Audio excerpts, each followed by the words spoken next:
Hi there everybody, welcome to The Verdict. I had a tough job this week deciding which races to put into the programme. Such was the quality of racing that we enjoyed on Racing TV, mostly at York, but there was some good racing on Saturday at Newmarket and Naas on Sunday. But we're going to major on York, the Dante meeting, and have a look at races from all 3 days.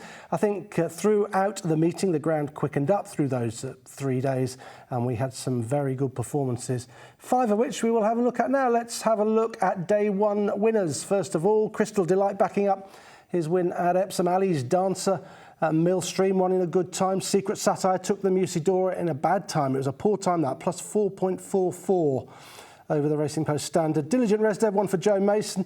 Shadow Army, a nice 2-year-old for Richard Fahey on debut in a good time as well. And Dancing in Paris took the last. So we'll have a look at Secret Satire in a moment. But first of all, the RaceIQ time index, just putting those times into some sort of perspective. And, well, these races have been allotted a score based on the time that was achieved. And then that time is analysed against historical data for races run over the trips that were run on this particular day, on this ground that we had at York, and a certain class of race as well. And you can see that most of them were above what you would have expected. You can see that Crystal Delight just under what you'd expect, but Ali's Dancer, Millstream above at 5.85 and 5.8, so those were quite well-run races. Then look at Secret Satire, 3.72, a long way below, and the slowest time score on the day. It was also a good store from the 2-year-old Shadow Army at 5.84 to give you an average of 5.22, and that average goes up through the week. Now, the first race I want to look at is the Musidora. The 8-11 favourite was Friendly Soul. She's a horse who featured on the Verdict when she won the Pretty Polly at Newmarket. Mayfair 4-1, Classical Song 9-2. Francophone is 16, 22-1, and bigger the rest. And that 22-1 applied to Secret Satire, who is the winner of the Musidora this year, for Andrew Balding and Oisin Murphy. Let's have a look and see what happened out there. We'll jump them out of the stalls, and you can see straight away in the sheepskin noseband, one off the rail, the winner, Secret Satire, is keen. Way too keen for her own good, but yet she still manages to win. Look at her head carriage there. She is really rank in the early part of the race. And look out wide, hanging to her right, that is Friendly Soul. She was very slowly out of the stalls, the favourite. A very disappointing run from her. She was slowest to come out of the stalls, took her 2.96 seconds to go from 0 to 20 miles an hour. That was the slowest in the race, and thereafter, under Kieran Schumacher, she just wanted to hang right. She didn't give her running. She was brilliant according to the RaceIQ data when she won the Pretty Polly, beating Kalpana. She just ground out even fractions, and she looked really good that day. And this was just not the Friendly Soul that we saw at Newmarket, but I still have it that she is a really good horse. Now, the fact that you could see Secret Satire pulling in the early stages gives you a clue as to the pace. It was very steady. We had that RaceIQ time index score of 3.72, a very low score, and she achieved 109.56% in terms of her finishing speed percentage. So what she's done is she's saved a lot of energy and been able to finish fast. And this really just turns into a 2-furlong sprint. They often get racing a long way out at York, normally from 4 furlongs out, but here they didn't really get going until the second last furlong. They really did crawl up the home straight, and you can still see the filly on the outside, Friendly Soul, trying to get involved, but she's hanging to her right and flashing her tail. Something's clearly not right with her. The sprint's on now, and the winner recorded final splits of 11.66, 11.12, 11.6, and then a 12.53. So it really was just a dash for the cash in the closing stages. And I think what was disappointing about the race was a lot of these horses were off the bridle a long way out, and she was just able to out-sprint them in the end. And I don't think she's proved that she's got stamina necessarily for Epsom. She might well stay a mile and a half, but this race does not prove that she's got the requisite stamina for a 12-furlong trip, and a fair test at 12 furlongs at Epsom as well. This was just a bit of a dash in the closing stages. They did wind it up from 3 out, but it was only a sprint. It was not a stamina test, and I don't think overall it was a very strong race, with Friendly Soul being really disappointing. Watch her hang. She still wants to go to her right, and she'll end up against that stand side rail, and she was very disappointing. Francophone was second. Classical Song was back in third place. I think they're going to go to the Oaks with Secret Satire. After all, they may as well give it a go. But she's not going to get a race that was run like this at Epsom. It'll be a much stronger run, you would imagine, and it'll be much more of a stamina test. She may improve for it, but from what we saw here, all we can conclude is that she's quite a fast filly. She's got a nice turn of foot in what was a steadily run race. So you can see there the sectionals, you can see the top line is Secret Satire, number in brackets is where she was through the race, so she wasn't far off the pace, mainly in third, and you can see some of those sectionals are very slow early on. Look at the fourth furlong, 13.5, then a 13.66, then they start to wind it up, 13.02, then the 11.66 and 11.12, which surged her to the front, and 11.6. So there's a clear delineation from where they crawled to when they picked up, and you can see that in that running line of Secret Satire on the RaceIQ sectionals. Yeah, so Secret Satire, a little bit unconvincing in winning the Musidora. Let's move on to day 2 of the Dante Festival and have a look at the winners. Clarendon House taking the opening contest for the Robert Cowell team. Point Linus made all in a good time, just 1.37 outside. Blue Stocking won the Middleton, showed a good turn of foot to land at in 2 minutes 9.8. And then Economics winning the Dante in half a second quicker, 2 minutes 9.3. Big Evs is back, and back with a win at 58.4 was his time for 5 furlongs. Andersite's a nice 2-year-old, I think, 1 minute 12.92. And that was 2.92 outside the Racing Post Standard. London City battled on like a thorough stayer to win for Ryan Moore and Aidan O'Brien. Perhaps the race wasn't necessarily run to suit him. And if those times are put into the RaceIQ time index, you'll see that we have got a better average score than we did on the first day. The average score was 5.22 on the first day, 5.63 on the second day, with the ground quickening up, slightly better times, and horses achieving perhaps a little bit more than we thought they would necessarily achieve. Not Clarendon House. That was quite a steadily run sprint. He only got a time index of 4.25. The second race, Point Linus made all in a good time, 6.62 his score. And again, another good score index for Blue Stocking, 6.08. And then the 6.72 that is attributed to Economics, the best time of the day. It really was a good performance from him in the Dante. This is how they bet for the Albasti Equiworld Dubai Dante Stakes. 7-4 Ancient Wisdom for Godolphin. Al Musamak was quite well supported all day. 4s from 11-2. Caviar Heights, a winner from the Newmarket, impressive winner at Newmarket, 4-1. Economics 6-1, 10s and bigger the rest. Well, this really was a very impressive performance from Economics. Big white face, little bit keen early on. He wears a cross noseband, so he's probably keen at home. And he's dropped right out by Tom Marquand in the early part of the contest. Still, he's just lugging to his right a bit. He's just a little bit keen. There is the runner-up, which is Ancient Wisdom, and War Rooms, who's run an absolute blinder. He is in third spot. So the 1, 2, 3 are off the pace at this stage of the race. And this pace could, I think, be described as even stroke strong.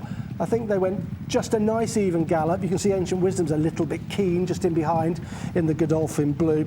And we know it was even, and certainly the winner was rated evenly because he came home with a finishing speed percentage of 100.01. Bang on even 12 seconds Tom Marquand has managed to churn out with him. Now it looked visually as if he displayed a blinding turn of foot to put this field away. That wasn't really the case according to the data. What the data tells us is that he did quicken. He quickened through furlong 8, doing an 11.97, but by and large he just kept going better than his other rivals. None of them could quicken as well as him through the mile marker, but then he just kept rolling and just kept going.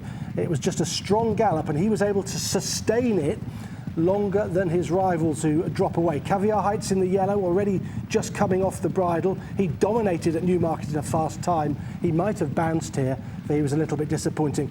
There goes Ryan Moore on Cambridge. So what I said about horses getting racing quite a long way out at York, they often do. And they are really racing now. And Tom Marquand is biding his time on Economics, who's travelled really well.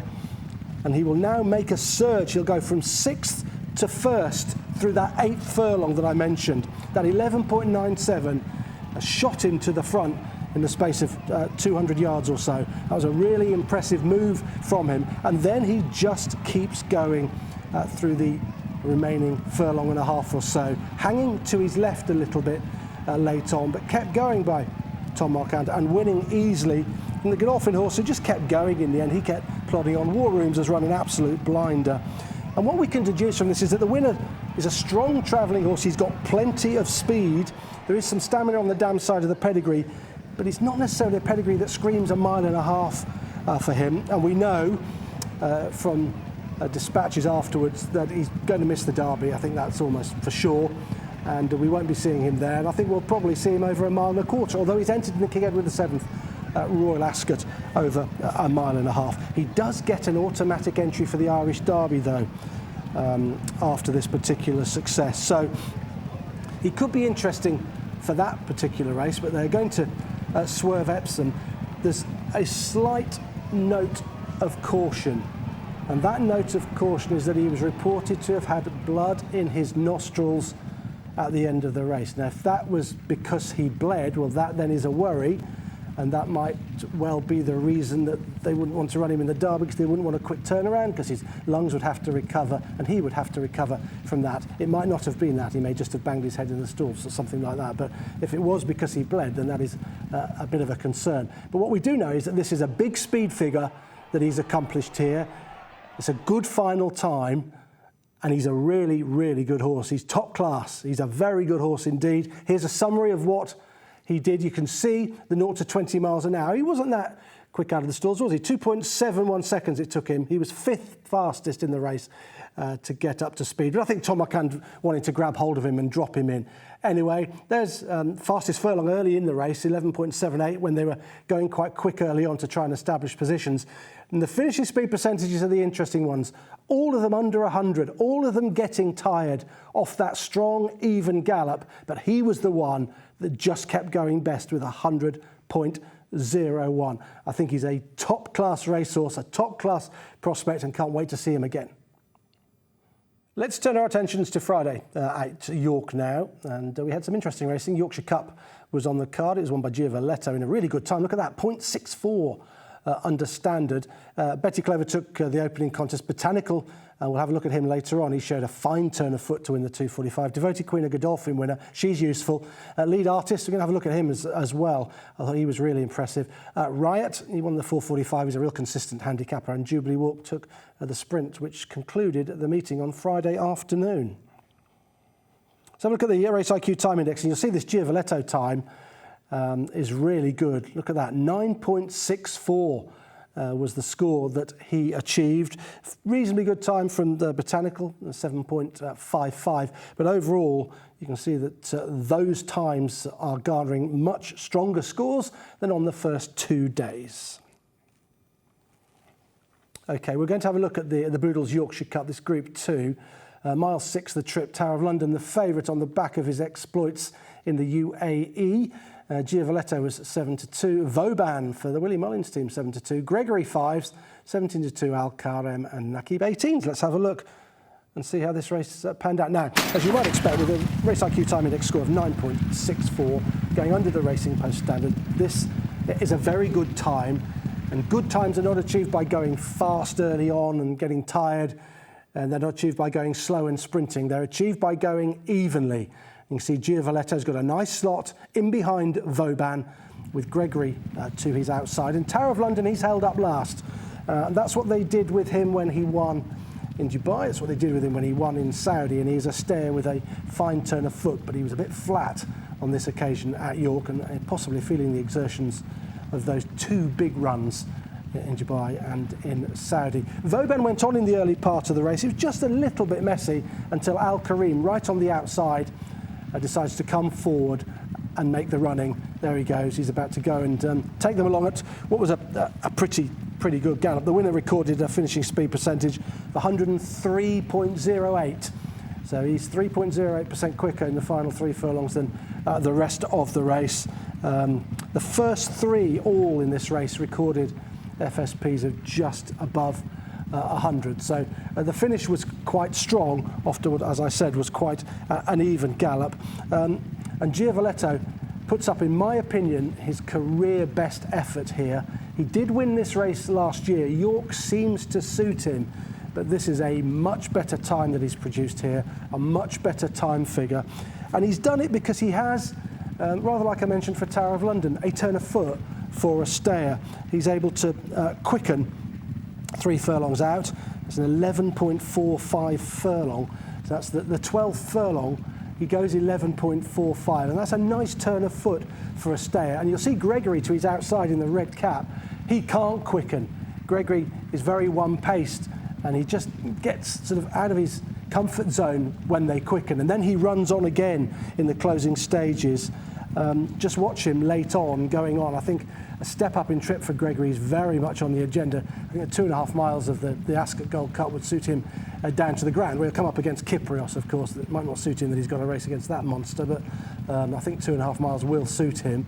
The Tower of London's going well enough at this stage, making smooth progress towards the outside, but Giavoletto is about to launch under Oisin Murphy, and he quickens really well. He goes from 3rd to 1st with that furlong that I mentioned, that 11.45. He's doing it now. It surges him to the front, past Al Karim, and now he's got to Vauban.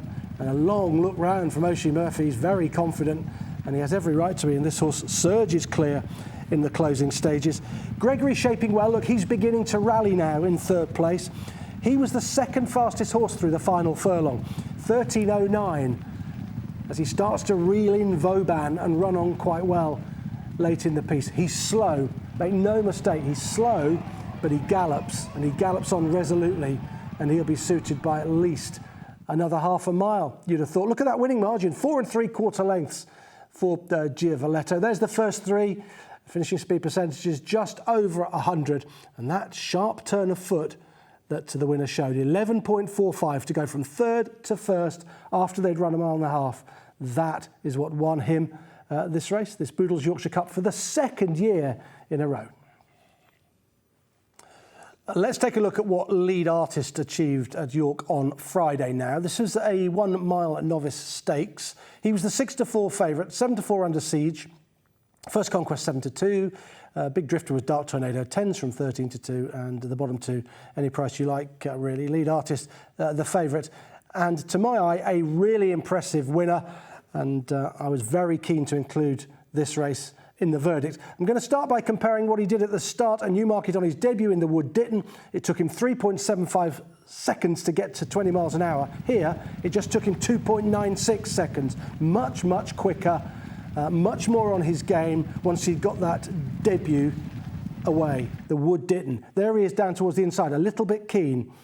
Under siege over on the far side, keen as well. And Dark Tornado, the big drifter in the race, just a little bit further behind the winner, Lead Artist for the Gosdens. Kieran Schumacher on board, a welcome winner for him for Team Gosden. And he travels so well, this horse. He should have won the Wood Ditton. That break meant that he was on the back foot, and you remember that meeting at Newmarket, they were all winning from the front. He had too much to do, and he surged home, and he couldn't quite get there. The horse that beat him at Newmarket is in front, making the running. And Lead Artist really, in no uncertain terms, turns the form around here. And he does so with one of the more striking turns of foot that we were able to see at York over the 3 days. He quickened up really well. He's a really smart horse. The 5th furlong, he went 11.5, and the 6th, he went 11.22. And then the 7th, he was able to maintain his speed and go 11.37. 3 really quick furlongs, and I still think he's green while he's doing it. Look, he's just not quite knowing what he's got to do, and eventually he'll change legs and he'll clear right away from his rivals. I think he's a very smart prospect, this fella. He's recorded a finishing speed percentage of 103.92, so he's 3.92% quicker in the final couple of furlongs than he was in the rest of the race. But despite being keen early on, he's cleared away from his rivals because he's just much quicker than them. They couldn't finish the race like he did. That was a sustained burst of speed that he was able to show. His final 2 furlongs, 23.44. That's quick. The runner-up, 24.05. So much slower than that. A real sharp 6th furlong of 11.22. And he backed that furlong up with a couple of other quick ones too. That's one of the quicker furlongs that we saw at York this week. He deserves a big step up in grade. And it might just be that the Gosdens think an awful lot of this fella because he's in the St James's Palace Stakes. I don't think it's beyond the realms of possibilities that he could be competitive in that race. I know this is only a novice, but the way he won it, the way he was learning on the job, He's improved a load from the Wood Ditton. He could improve yet again, and he could just be a player stepped up to Group 1 company at a Royal Ascot. I, for one, certainly wouldn't be surprised. Summing up what he did, beating Under Siege and Dark Tornado, you can see that there his speed 0 to 20 miles an hour better than at Newmarket, 2.96. It could still be a little bit quicker looking at what Under Siege did, 2.94, and Dark Tornado 2.67. There's that fastest furlong that I referenced at 11.22, and he reached 40.23 miles an hour. He's a fast horse, he travels strongly, he's got a blinding turn of foot, big step up in grade coming for him. I don't put it past him to go very close in the St James's Palace Stakes.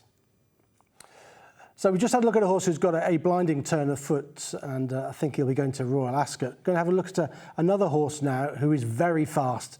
He's got a tremendous change of gear, and it's Botanical, who was well back to win the Knights Lister's handicap, 5 to 2 from 100 to 30. Loyal Touch was 6 to 1, Theory of Everything 7s. It was 17 to 2, and Bigger the Rest. A little bit of money for Reach for the Easterbies. The winner, well, he came from stall 2 under James Doyle, 4 Roger Varian, King's Code from 1, and Reach was out wide in stall number 13. I really do believe this is a pattern race performer in a handicap, and I think there's going to be an awful lot more to come from him. He won this off a mark of 97, so he's a 100-plus horse now on the back of this.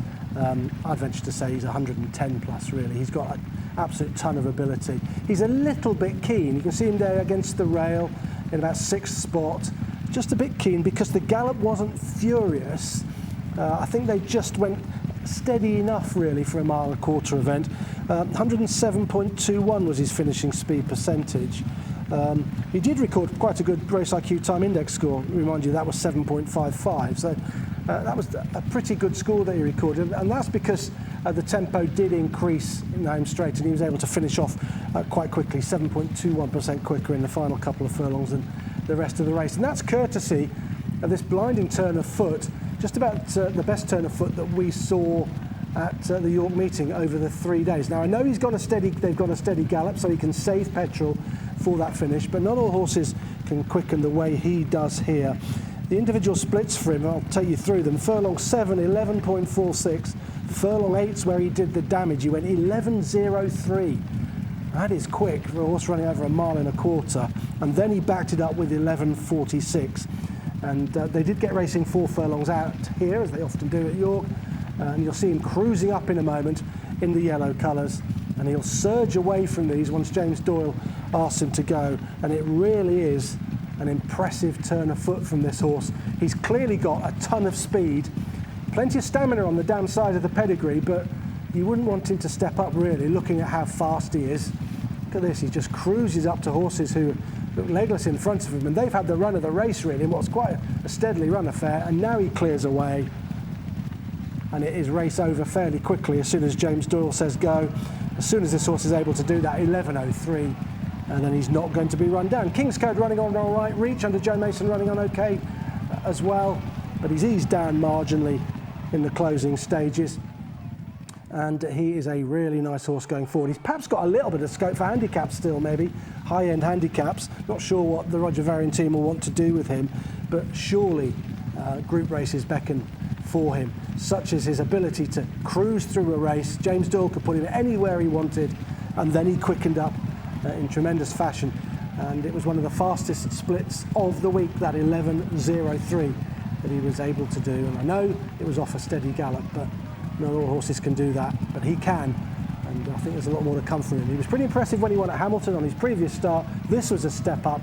I think he'll take yet another step up next time, and James Doyle wasn't hard on him in the closing stages at all. There's that 11.03 that I talked about, and you can see his finishing, I told you his finishing speed percentage was 107.21, and he got himself to the front 2 out, and he surged clear of his rivals. It was impressive, that. It really was impressive. I think that the previous horse that we had a look at, Lead Artist, showed a good turn of foot, but this was just a bit better.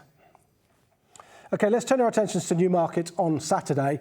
We saw a very good 2-year-old in the opening contest, I think, Mountain Breeze. Times on the day, they were pretty good, really. I think they're commensurate with the going being good to firm. The Precious Jewel race very slowly run. What happens in Vegas, that was a steadily run affair as well. But a nice evenly run 2-year-old race, the 130 contest, won by Mountain Breeze. A filly who was winning her second race. She was 8-13, Flaming Stone 5-1. New Charter was 7-1, bit of an eye catcher here. Patsy Snugfit 8s, 20s, and bigger the rest. Let's have a look at Mountain Breeze then. Stall 3, Charlie Appleby, Pat Dobbs. He had a good day at Newmarket on Saturday. A New Charter came from 9, Invincible Song came from stall number 6. Now, often with 2-year-old races, they go steady early on, and then they gradually wind it up as they get into their stride and then quicken in the closing stages. Not here. This was evenly run.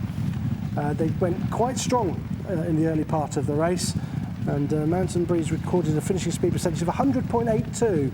So basically, she just kept on rolling in this race. She just kept on carving out the fractions under Pat Dobbs, who kept it very simple on her. She's a little bit keen, but remember, she'd run over 5 furlongs on her debut here at Newmarket when she'd won, and she was really impressive coming out of the dip that day and ran on very strongly, up to 6 furlongs here, and I think it really suited her because this is a strongly run 6. And she sees it out in tremendous fashion. She wins very impressively and propels herself to the head of the market for the Albany at Royal Ascot.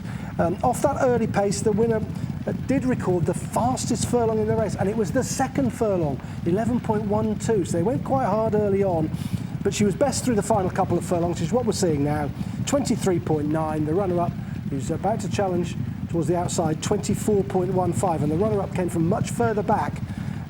New Charter, so a little bit of an eye catcher, and that runner-up New Charter's got plenty of stamina in the damn side of her pedigree, so there'll be a bit more to come for her, you'd have thought. You'd think the way Mountain Breeze won that, off this strong gallop, she'd probably stay 7, but a stiff 6 at Ascot will probably suit her style of racing, because rather than a cruise and quickener, she's a filly who can just sustain a really strong gallop, which is what she's done here. They've gone hard, and she's kept going better than anything else through the closing stages. Make a note of New Charter, Racing TV track of that horse. She raced in 10th, and she was fastest through the 4th furlong and the 5th furlong as she went in pursuit of the Godolphin winner. So that's a good effort from her. She looks quite small, doesn't she, towards the outside there, but she's obviously got an engine and she's got a load of stamina in her pedigree, so there might be more to come from her. But an evenly run race with the winner just keeping going a load better than the rest of them. Favourite for the Albany, but she's going to come up against Fairy Godmother, who was really impressive at Naas. That's going to be a very interesting clash at Royal Ascot. Here's the RaceIQ race card details and the sectionals for you. That 11.12 early on in the race, and you can see that all horses their quickest furlong was in the 2nd furlong. So they did go quite hard early on, and thereafter they ran evenly. She was quite quick out of the stalls, 2.44 seconds it took her to come out of the stalls. Look at the horse I want you to put in your trackers, New Charter, 2.65. She was a little bit slowly away, wasn't she? Only 8th to get to 0 to 20 miles an hour. So there's improvement to come from her, and she was poorly positioned the way the race was run. And your finishing speed percentages at the end, well, they tell you all you need to know about it being an evenly run contest. Only 2 of them could come home at an even pace. The rest of them were slowing down a little bit in the closing stages. So that concludes the verdict this week. I hope you enjoyed looking back at some tremendous racing from York. Economics was fantastic, wasn't he, in what was a very strongly run Dante, and he put his rivals away with a fair bit of ease. Botanical showed a tremendous turn of foot. Lead Artist likewise. I like that horse for Royal Ascot going forward. So there was plenty to take in this week at York, and I hope you enjoyed looking back at it.